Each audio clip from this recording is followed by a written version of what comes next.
ফের যুব সমাজকে বার্তা প্রধানমন্ত্রীর। দেশের যুব সমাজকে সঠিক দিশা দেখানোর প্রয়োজন মন্তব্য নরেন্দ্র মোদীর। মহীশূর থেকে যুব সমাজের প্রশংসায় প্রধানমন্ত্রী। আত্মনির্ভর ভারতে যুব সমাজের ওপর ভরসা নরেন্দ্র মোদীর। জেন জিদের নিয়ে ফের বার্তা প্রধানমন্ত্রীর।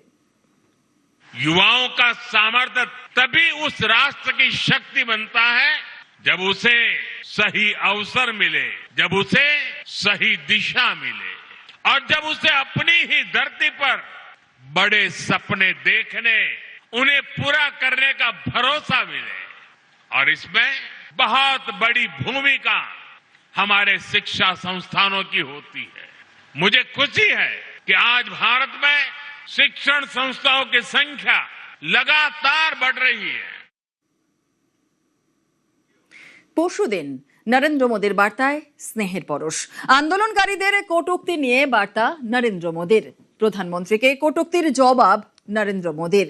ছোটদের ভুল শুধরে নেওয়ার সুযোগ দেওয়ার বার্তা। কটূক্তি করা ছাত্রীকে ক্ষমা প্রধানমন্ত্রীর। আর পরের দিনই মহীশূর থেকে যুব সমাজকে বার্তা। हाय फ्रेंड्स, आज तो मन करता है बस आपसे ही बातें करूं। जंतर मंतर पर जो कुछ भी हुआ देश और दुनिया ने देखा है। कुछ शरारती बच्चों ने भद्दी भद्दी गालियां बोली।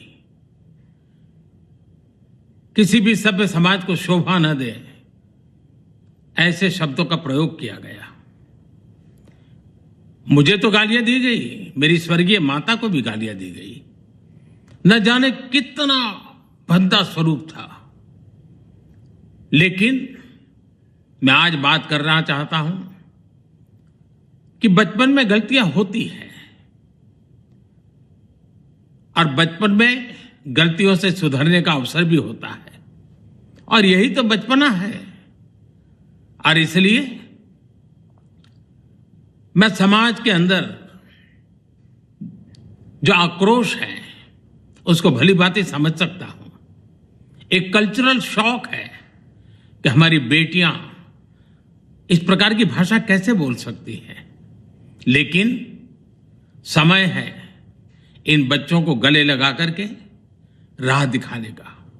एक गुमराह बच्चे हैं, उनको राह दिखाना हमारा काम है। उनको सजा देना, अदालतों के चक्कर कटवाना, समाज में उनको प्रताड़ित करना, इससे हम परिस्थितियां नहीं बदल पाएंगे। मैं उन्हें माफ करना चाहता हूं। समाज भी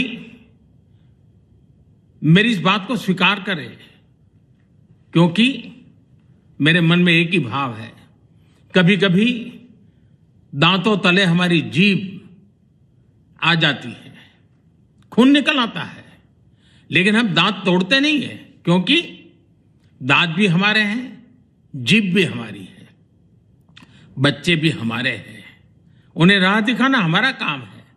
गुमराह को राह दिखाना कठिन होता है, लेकिन कठिन काम हमको करना है। और इसलिए आओ, मैं इन बच्चों को कहता हूं, बच्चों आओ, हम देश के लिए साथ मिलकर के आगे बढ़े, कुछ नया सीखें, गलतियों से भी सीखें, अपने सपनों को लेकर के चल पड़े। देश बहुत आगे बढ़ रहा है, आगे बढ़ने वाला है, और आपका भी आगे बढ़ना निश्चित हो, यही मेरा सपना है। मैं आपके लिए जीता हूं, आपके उज्जवल भविष्य के लिए खपता हूं। आओ हम मिलकर के देश को आगे बढ़ाएं। बहुत बहुत धन्यवाद दोस्तों।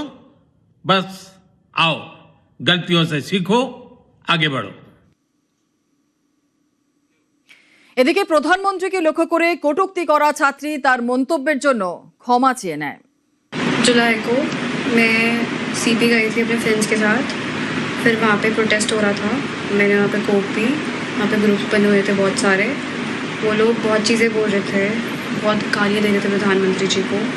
उन लोगों के इन्फ्लुएंस में आके कि तुम लोग भी बोलो, तुम लोग भी बोलो, कोई सब बोलो करके मैंने बहुत चीज़ें बोली। मैं भी मात्र 15 साल की हूँ। मैंने जो करा माफ़ी के लायक नहीं था। मैंने बहुत गंदी चीज़ें बोली है, बट ये मेरी पहली और आखिरी गलती होगी। इसके बाद मैं ऐसा कुछ नहीं करूँगी और ना ही वो चीज़ मैंने कभी पोस्ट की थी। मैं पूरे देश से माफ़ी मांगती हूँ। मैं इतनी शर्मिंदा हूँ, मैं अपनी नज़र भी नहीं उठा पा रही हूँ। मैं सबसे माफ़ी मांग रही हूँ, मुझे प्लीज़ माफ़ कर दीजिए, प्लीज़।